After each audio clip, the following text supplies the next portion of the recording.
Hello दोस्तों, यदि आप हमारे चैनल से नए जुड़े हैं तो हमारे चैनल एवी लाइव को सब्सक्राइब जरूर करें और अपने दोस्तों में शेयर करें। दिल्ली की सर्द रात के 12 बज रहे थे। बारिश भी रुकने का नाम नहीं ले रही थी। ऐसे में एक लड़की कान में हेडफोन लगाए तेज म्यूजिक चलाकर किचन में इधर उधर घूम रही थी और सीधा ओवन के सामने चली गई। उसने एक बड़े से मीट के टुकड़े को फॉइल पेपर में लपेटकर ओवन के अंदर रख दिया।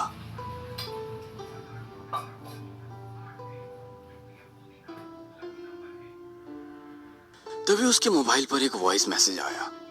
नीना बेटा, बारिश बहुत तेज हो गई है, इस वजह से जाम लगा हुआ है। हमें आने में थोड़ा लेट हो जाएगा, पर तुम डरना नहीं। मैंने सोहम को घर आने का बोल दिया है। जब तक हम नहीं आ जाते वो तुम्हारा ख्याल रखेगा।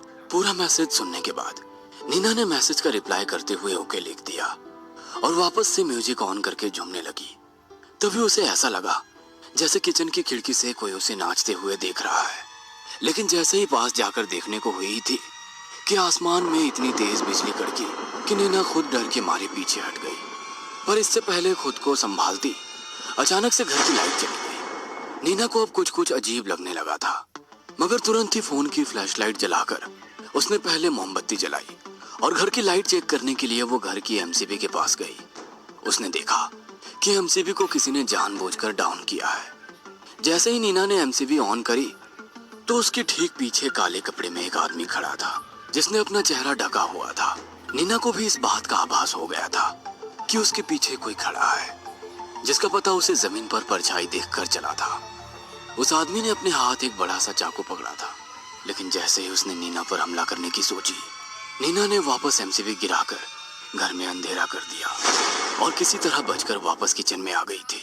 उसके पास उसका मोबाइल अभी भी था जिससे वो किसी को फोन करने ही वाली थी। तभी उसकी माँ का एक और ऑडियो मैसेज आया।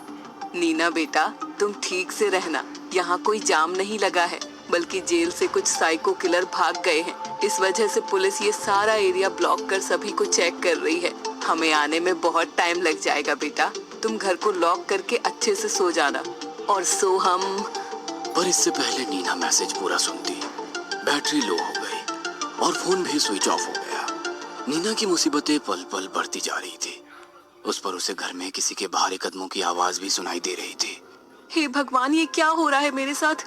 एक तो माँ पापा भी नहीं है, ऊपर से लाइट चली गई और माँ भी किसी साइको किलर की बात कर रही थी। कहीं ये वही तो नहीं है जो जेल से भागकर गलती से मेरे घर आ गया है? नीना ये सोच कर डर के मारे कांप रही थी। उसकी मदद के लिए बस एक चीज बची थी, उसका फोन। उसने भी उसका हाथ छोड़ दिया था। फिर बहुत देर सोचने के बाद उसने किचन से बड़ा वाला चाकू उठाया और एक मोमबत्ती जला एक लंबी ली। फिर आहिस्ता कदमों से उसने जूतों की आवाज का पीछा करना शुरू कर दिया था। वो पूरे होश में आगे बढ़ रही थी कि अचानक ही उसे ऐसा लगा जैसे उसके पीछे से कोई उड़ते हुए गया। लेकिन जब नीना ने पीछे मुड़कर देखा तो पीछे कोई नहीं था। फिर अचानक उसके कंधे पर एक हाथ आया, जिसे महसूस कर वो डर के मारे कांप उठी और फिर वापस पीछे मुड़ गई। पर इस बार भी पीछे कोई नहीं था। उसके साथ ये सब क्या हो रहा है उसे कुछ भी समझ में नहीं आ रहा था। तभी उसे अपने माथे पर कुछ गीला सा महसूस हुआ। नीना ने जब उसे छूकर देखा तो वो खून था जो ऊपर से गिर रहा था। उसकी नजरें जैसे ही ऊपर हुई उसके पैरों तले जमीन खिसक गई थी, क्योंकि नीना के ऊपर किसी लड़की की उधड़ी हुई लाश लटकी थी जिसका सिर ही नहीं था और उसकी छाती में भी एक बड़ा सा गड्ढा था। नीना उस लाश को देखकर डर के मारे भूत बन गई थी। फिर देखते ही देखते और भी लाशें किसी मकड़ी की तरह दीवारों से चढ़ते हुए उसके ठीक ऊपर आकर लटक गई थी। सभी लाशों का एक जैसा हाल था, किसी भी लाश का सिर नहीं था और सबकी छाती में एक बड़ा सा गड्ढा भी था। इतनी सारी लाशें देखकर डर के मारे नीना का खून सूखने लगा था। तभी किसी ने नीना की गर्दन में लोहे की चैन डालकर उससे उसका दम घोटने लगा। नीना भी अपनी एड़ियां रगड़कर छटपटा रही थी।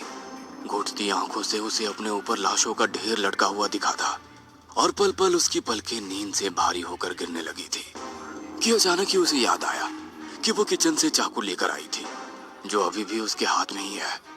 जैसे ही नीना को चाकू का याद आया, उसने चाकू उठाकर तुरंत ही दम घोट रहे शख्स के पैर में घोंप दिया और उसके चंगुल से निकलकर नीना कोने में जा खड़ी हो गई। माँ पापा आप कब तक आएंगे? पता नहीं आज मैं जिंदा बचूंगी भी या नहीं।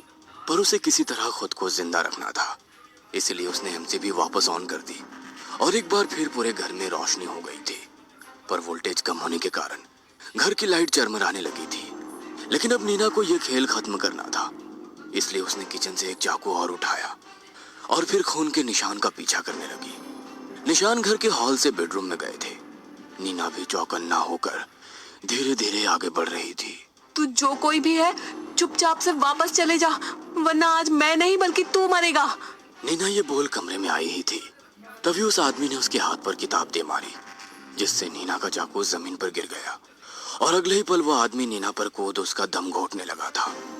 वो नीना का सर पकड़कर उसे घर की टेबल पर मारता हुआ चीजों को गिरा रहा था और पल पल उसके गर्दन पर अपनी पकड़ मजबूत करता रहा, जिससे नीना की आंखों की पुतलियां फटने को हो गई थी।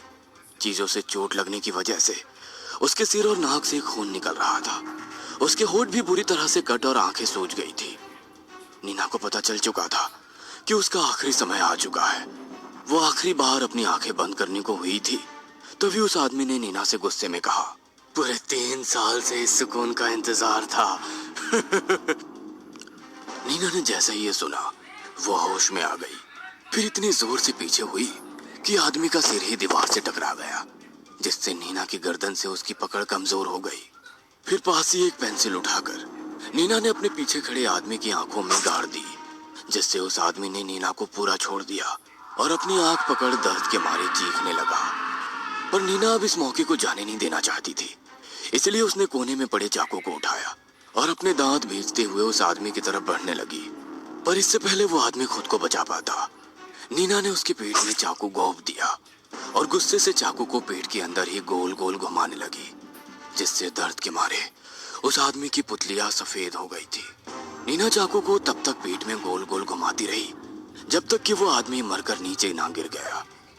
उस आदमी को मारने के बाद नीना तुरंत किचन में आई और खून से सने हाथों से पहले उसने मोबाइल को चार्ज पर लगाया और फिर सिंक में अपने हाथ धोने चल दी।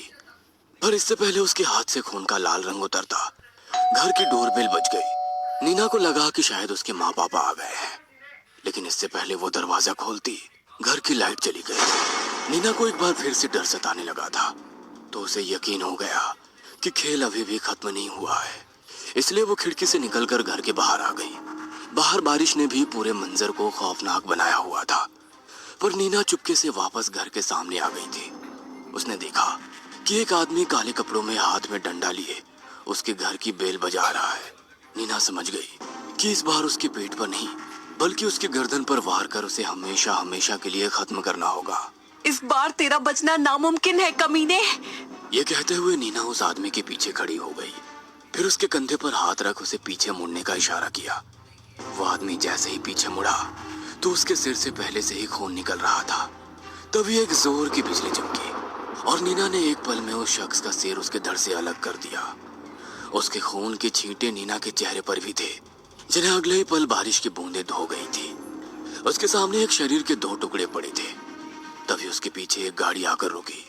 उससे एक आदमी और औरत मिस्टर एंड मिसेस कपूर निकलकर नीना के पीछे से हाथ में चाकू लिए खड़ा देख रहे थे। कौन हो तुम और मेरे घर के आगे क्यों खड़ी हो? लेकिन जैसे ही उन्होंने जमीन पर कटा हुआ सिर देखा तो उनके होश उड़ गए। नीना भी अपनी सफाई देने के लिए पीछे मुड़ी। उन्हें सब कुछ बताने को हुई ही थी, तभी घर का दरवाजा खुला और नीना के सामने वही आदमी खड़ा था जिसके पेट में वो चाकू घोंप कर आई थी। पर इससे पहले नीना कुछ समझ पाती, उस आदमी ने अपने पेट में से चाकू निकाला और नीना की छाती के आर पार कर दिया, फिर उसके ऊपर गिर मर गया। लेकिन नीना अभी भी दर्द से तड़प रही थी। फिर देखते ही देखते उसने भी बारिश की बूंदों को अपने चेहरे पर महसूस करते हुए अपनी आंखें बंद की। जो लोग अभी अभी गाड़ी से आए थे उनके सामने 3 लाशें पड़ी थी। ये देख उन्होंने जल्दी ही पुलिस और एम्बुलेंस को फोन कर दिया और घर के अंदर जा एमसीबी ऑन कर अपनी बेटी को पुकारने लगे। नीना बेटे, कहाँ हो तुम? दोनों ने पूरे घर को छान मारा, लेकिन उसकी बेटी नीना का कुछ पता नहीं चला। पुलिस भी आ चुकी थी। पुलिस वालों ने उन दोनों की लाशों को एम्बुलेंस में रखने से पहले शिनाख्त के लिए बुलाया था। मैडम, क्या आप इस लड़की को जानती हैं? कहीं ये आपकी बेटी नीना तो नहीं है? इंस्पेक्टर के पूछने पर मिसेस कपूर ने उस लड़की की लाश को देखते हुए कहा, नहीं, हमें नहीं पता ये कौन है। हम तो इसे पहली बार देख रहे हैं। दोनों की बातें सुनकर इंस्पेक्टर ने उस आदमी की भी बॉडी दिखाई जिसे पेट में चाकू घोंपकर मारा गया था। दोनों ने इसे भी पहचानने से इनकार कर दिया था, लेकिन जैसे ही तीसरी कटी बॉडी को दिखाया तो दोनों बॉडी को देख रोने लगे। ये सोहम है। हमें आने में लेट होता है, इसलिए मैंने इसे अपनी बेटी का ख्याल रखने के लिए अपने घर जाने को कहा था। मेरी बेटी अपाहिज है इंस्पेक्टर साहब, जल्दी उसे ढूंढने के लिए कुछ करिए। उसका कुछ पता नहीं चल रहा है। ये कौन दरिंदा है जो लोगों को इतनी बेरहमी से मारता है? हमें डर लग रहा है। जल्दी हमारी बेटी को ढूंढ दीजिए इंस्पेक्टर। सोहम का ये हाल देख दोनों का अपनी बेटी के लिए डर बढ़ता जा रहा था। तभी घर के अंदर से हवलदार की चीखने की आवाज आई। सभी लोग जब घर के अंदर पहुंचे तो देखा हवलदार छत की तरफ देखता हुआ डर के मारे कांप रहा है। जब सबने उसकी नजरों का पीछा किया तो सबके पैरों तले जमीन खिसक गई। ऊपर छत से एक लाश लटकी हुई थी जिसका सिर नहीं था और उस लाश की छाती में गड्ढा भी था। ये सब देख मौजूद सभी लोगों का डर के मारे खून सूखने को हो गया था। तभी ओवन के टाइमर की टीटी की आवाज पूरे घर में गूंजने लगी, जिसे सुन मिसेस कपूर ने ओवन बंद कर लिया। लेकिन जैसे ही उन्होंने देखा कि कुछ बड़ा सा ओवन के अंदर पकाने के लिए रखा गया था तो उन्होंने उसे बाहर निकाल लिया। वो चीज फॉइल पेपर में लिपटी हुई थी और जैसे ही मिसेस कपूर ने फॉइल पेपर हल्का सा फाड़ा तो उसे अंदर एक आंख दिखी जिसे देख वो चीखने लगी थी। फिर जब इंस्पेक्टर ने उस फॉइल पेपर को हटाया तो सबके होश उड़ गए। ओवन के अंदर किसी का सिर काटकर उसे पकाने के लिए रखा गया था और ये सिर किसी और का नहीं बल्कि मिसेस कपूर की असली बेटी नीना कपूर का था। दरअसल जो लड़की पहले से मिसेस कपूर के घर में थी असल में वो असली साइको किलर रोशनी थी, जिसने घर में आते ही असली नीना को मार दिया था और उसका सिर और उसका कलेजा पका रही थी। और जो आदमी रोशनी को मारने आया था असल में वो भी रोशनी से अपना बदला लेने आया था, क्योंकि उसके परिवार को खत्म करने वाली रोशनी ही थी। रोशनी को छत से लटकी हुई जो लाशें दिखती थी वो उन्हीं लोगों की आत्माएं थी जिन्हें रोशनी ने मारा था। इस वजह से उसे बहुत से हेलुसिनेशंस भी होते थे। साइको किलर रोशनी तो मर गई, लेकिन असल में जेल में एक साथ 5 साइको किलर फरार हुए थे और अभी तक उन चारों में से किसी का पता नहीं है। इसीलिए be alert and watch evil I. Stay tuned for more spine thriller stories and subscribe